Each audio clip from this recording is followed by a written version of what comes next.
こんにちは、ゆかです。今日はいかに自分のコンフォートゾーンをずらすかっていう話をしたいんですね。というのが、私たちが今生きているこの世界って自分にとっての当たり前が集まってできたものなんですよね。すべて。で、この前のビデオでね、いかに自分のペースを保って毎日毎日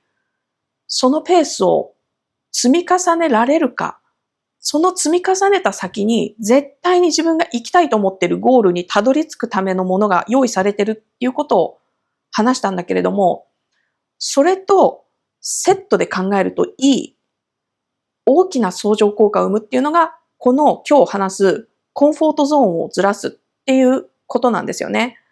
で、このコンフォートゾーンをずらすっていうのは、要は、簡単に言うと、自分にとっての当たり前を変えるっていうことなんですね。で、この自分にとっての当たり前が一体何なのかっていうと、自分にとって何にも考えないで自動的にできるようなことっていうことなんですよね。例えば歯磨きのように、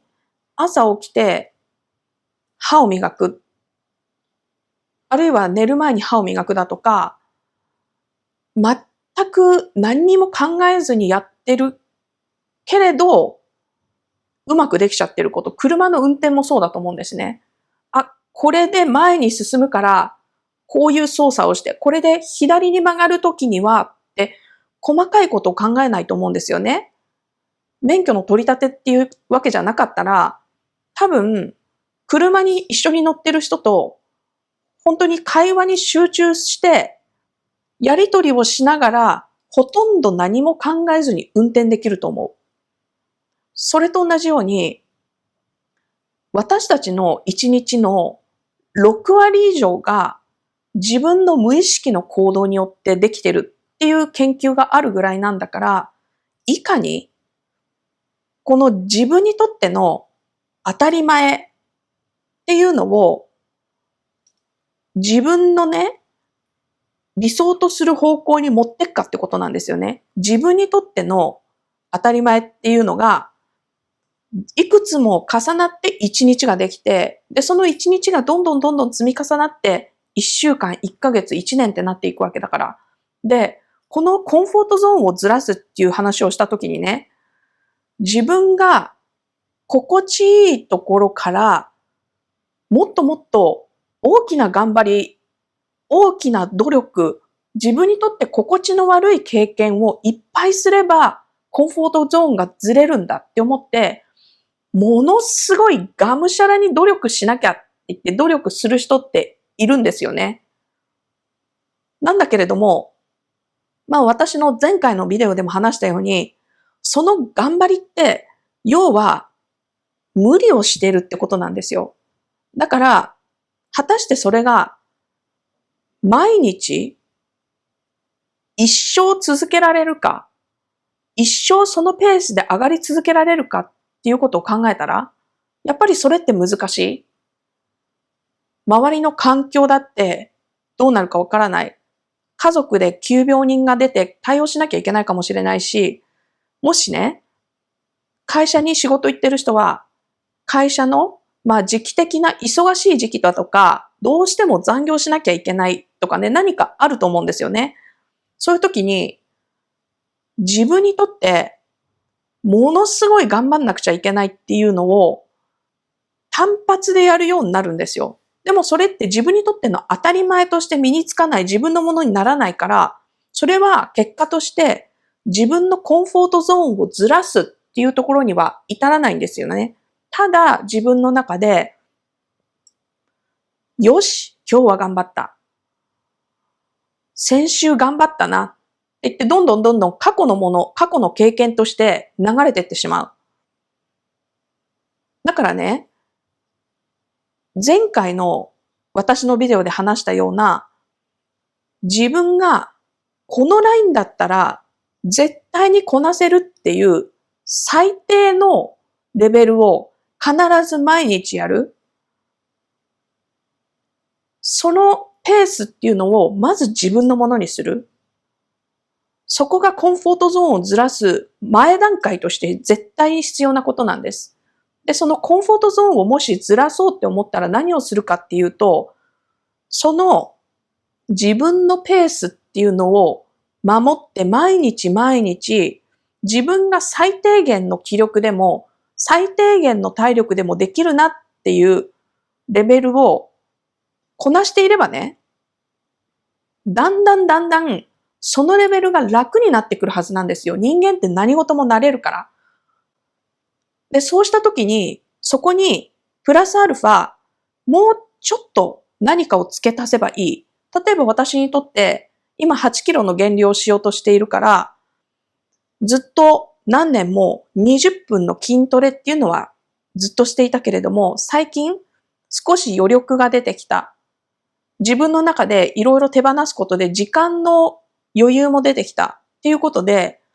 友達と1時間のウォーキングに行けるようになったんですよね。で、ウォーキングだったら自分にとってものすごく頑張らなくてもいい。友達と楽しく話しながらね、1時間歩いて終わるっていうことだから。で、それと同じように、みんなが、ここは最低レベル、最低な気分、最悪な体力でも、ここまでは自分でこなせる、毎日できるっていうラインが楽になったなと思ったら、そこにまた楽なこと、頑張らなくていいこと、大きな努力をしなくていいことをちょっと積み重ねる。で、それが自分にとっての当たり前になるまで、自分にとって考えなくてもできるレベルになるまで、無意識でやってしまうレベルになるまで続けるんですよ。それをちょっとずつちょっとずつ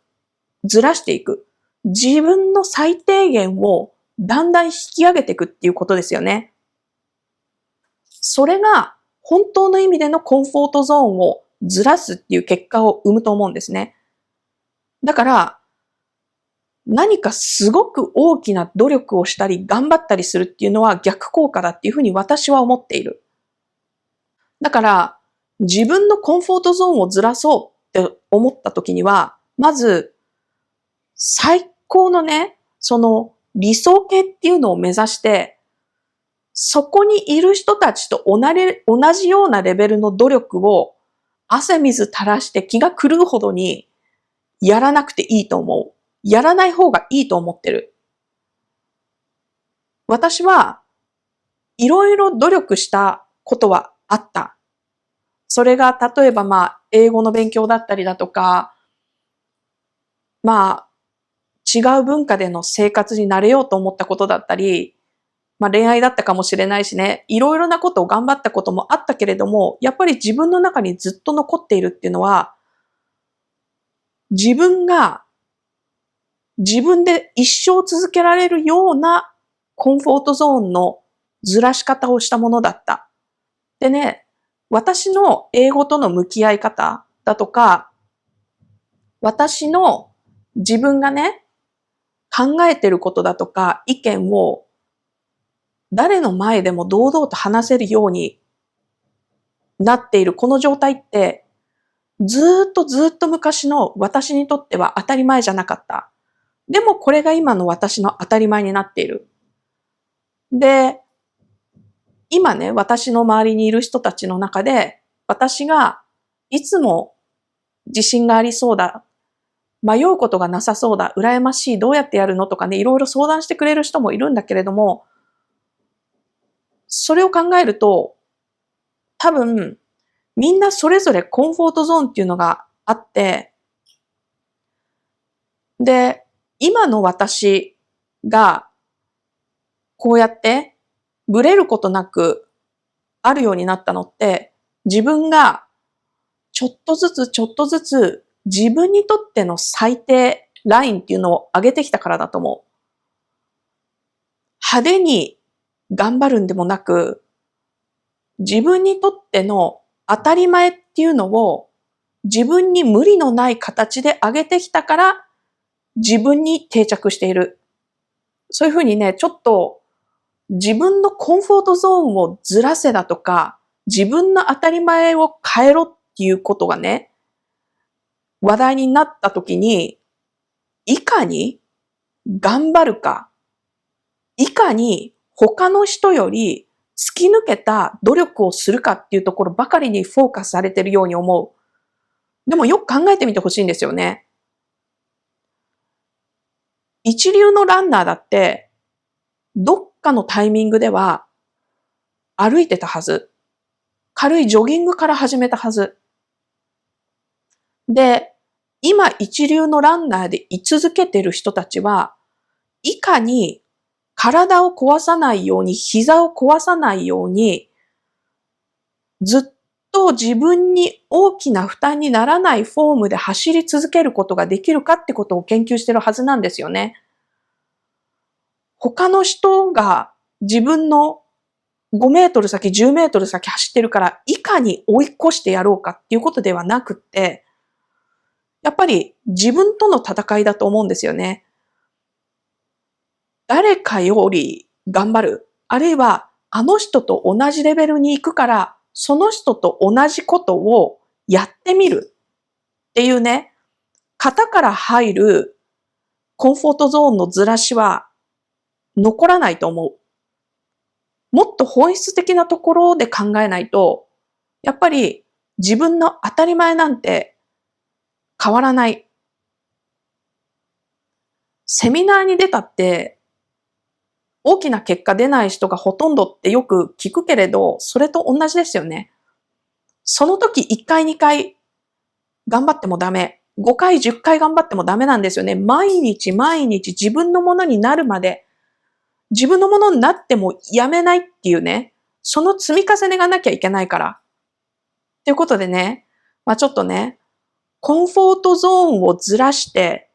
いかに自分が目指すところに行くかっていうことね。続ければ勝てる。